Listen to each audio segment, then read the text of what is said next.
Nosotras las mujeres somos calladas, silenciosas, somos muy ocultas, somos que conservamos la cultura.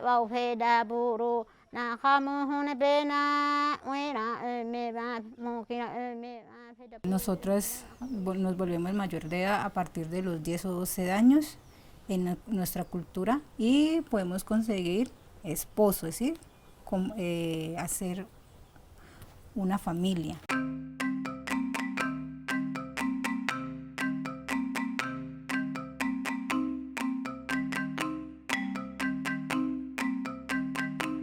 Mis dos hijos los tuve aquí en mi casa acompañada de mi mamá.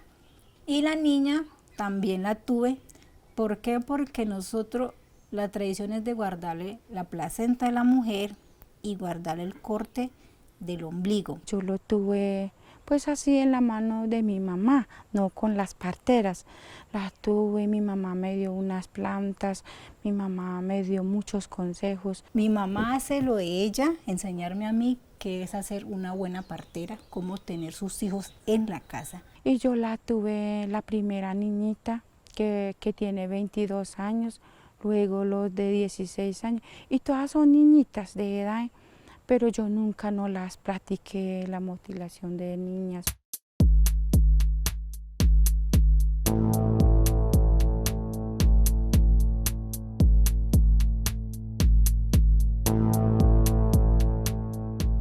La mutilación genital femenina se practica en varios países del África, en Asia y en América Latina. Colombia es el único país en el cual se ha demostrado esta práctica.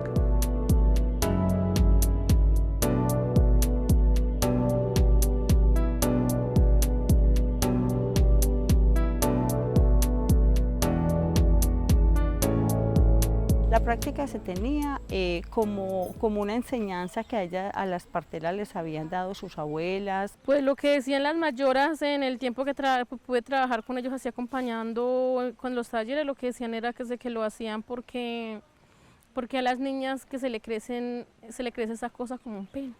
Decían así, mi mamita, mi abuela le contaba esa historia, por eso nomás anteriormente le cortaban esa cosita, porque ya después corta eso, no tiene nada de recha, nada, hablamos verdad vulgar.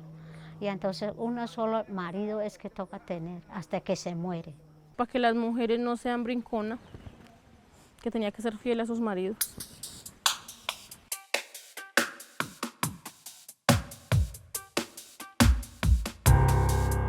La mutilación genital femenina es un proceso que se hace culturalmente sin indicación médica y que implica la extirpación parcial o total de genitales externos en la mujer. Pero en el pueblo en Vera se conoce como el corte del callo. Acá lo entienden es así. Tiene unas implicaciones gravísimas porque se ha llegado a la muerte de las niñas y las infecciones, hay infecciones súper graves. Produce trastornos inmediatos que pueden ser infecciones y hemorragias y trastornos tardíos que afectan principalmente la capacidad de disfrute sexual y en segundo lugar pueden provocar complicaciones genitourinarias y también complicaciones en el momento del parto. La satisfacción sexual que ellas puedan sentir disminuye y eso hace que su vida sexual de pronto no sea muy satisfactoria.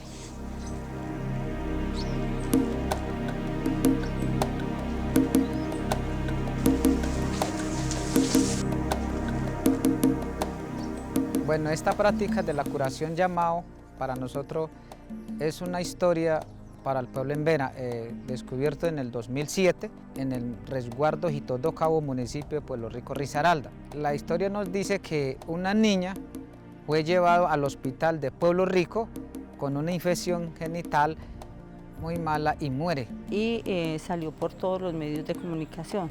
Allí se empieza a indagar con las parteras y encontramos que en la comunidad también se tenía la práctica. El UNFPA empieza a trabajar aquí en Colombia en este tema en el año 2007.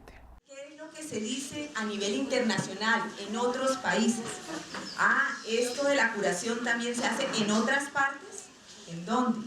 ¿Por qué lo hacen? Pero además, ¿cuándo se genera un problema?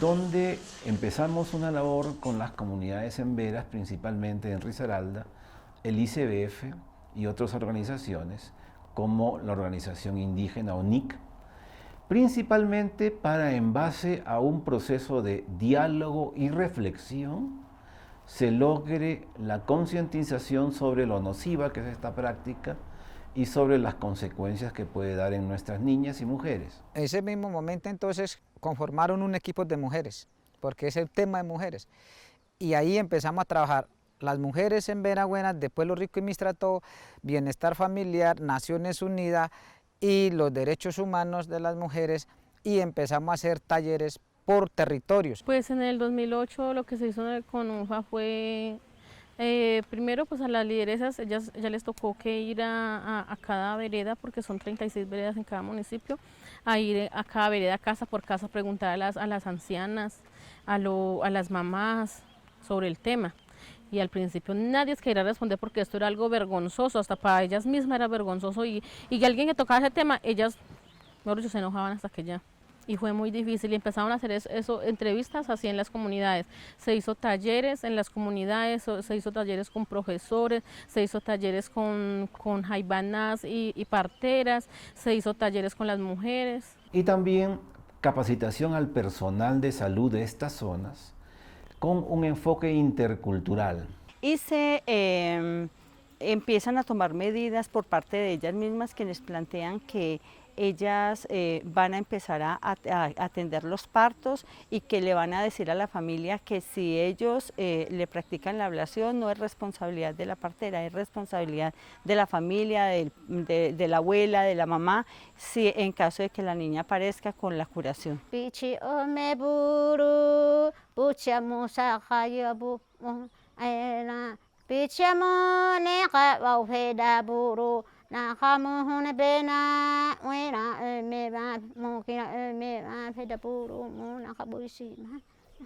ahí es donde yo hablo que ha habido una coordinación institucionales con otros pueblos, pero también lo hemos llevado, como le digo, a otras regiones, como al Valle, como a la Nación Embera.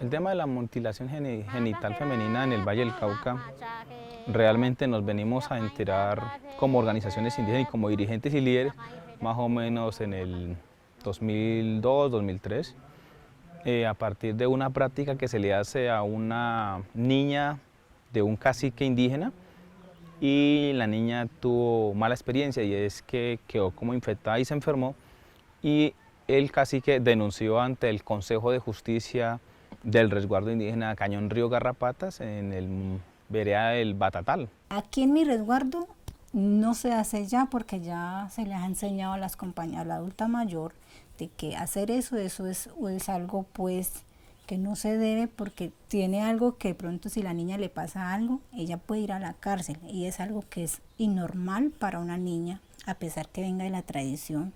Con respecto a esta práctica, pues nosotros hemos primero que todo como acercarnos a la comunidad, indagar y sensibilizar un poco sobre este tema. Sensibilizar desde el punto de vista de entender esa práctica. ¿Qué es lo que busca esa práctica cultural? La experiencia para el resguardo fue terrible, porque con las mayores ellos se encerraron que eso era algo normal de la cultura, cortar el clítoris. Parte de la población considera de que es una práctica cultural y que debe mantenerse la práctica, pero también vemos otras partes de la población y de la comunidad que ve que es una práctica que atenta contra la vida y hay un maltrato físico hacia la mujer indígena. Eso no es cultura, para eso yo hablo mucho a las mayores. A veces por eso me han tenido como ciertas dificultades, pero yo al igual lo entiendo, porque eso es difícil que una mayora entienda que no pueden hacer eso. Eso hay que seguirle motivando, socializando, ayudarle a explorar cómo es eso, la vida de la mujer indígena. Este collar es para poner, para bailar la danza.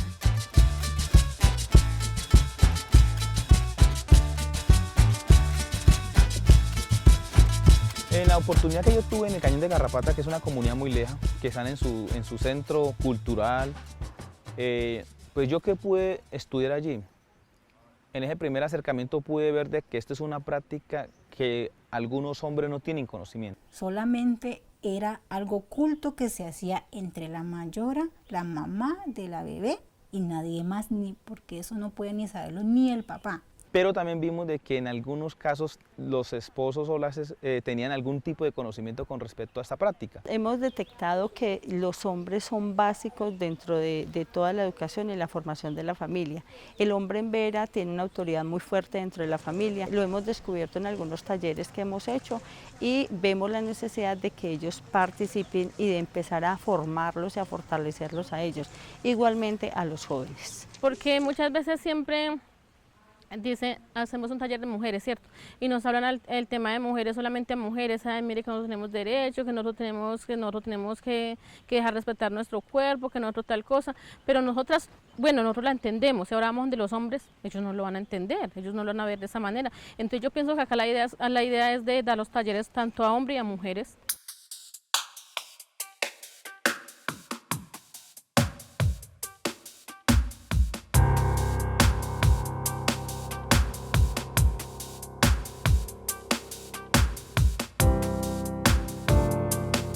En Pueblo Rico mientras todavía había mujeres que no salían ni siquiera a hablar y por este mismo tema del proyecto que hizo Naciones Unidas, en las comunidades contrataron 4 lideresas en Pueblo Rico, 4 en Mistrató y ellas se fueron fortaleciendo y tomando voz ya en las asambleas, ya no les daba miedo hablar con todo este tema y entonces esos fueron los logros.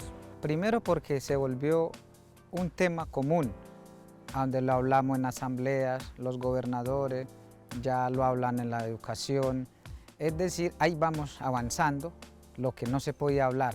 Ese logro para mí es grandísimo. Yo creo que uno de los principales logros es, a nivel de política pública, el plan interinstitucional para erradicar esta práctica, en los cuales intervienen el Ministerio de Salud, el ICBF, el Ministerio de Educación, las consejerías presidenciales de Equidad de la Mujer.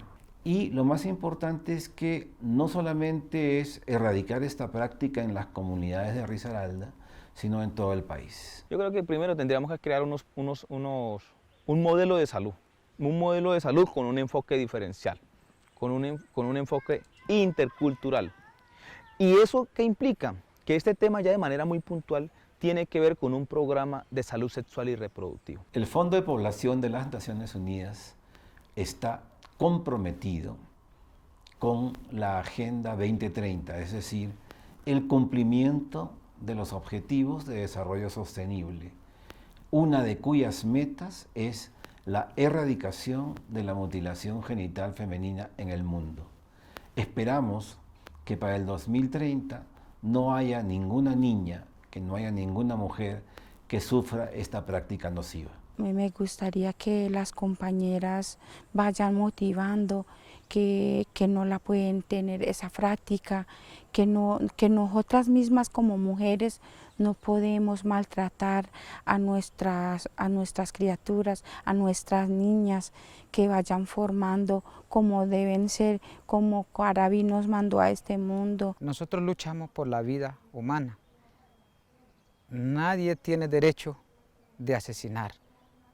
Y si nosotros tenemos eso claro, nuestras niñas no se pueden morir por esta práctica.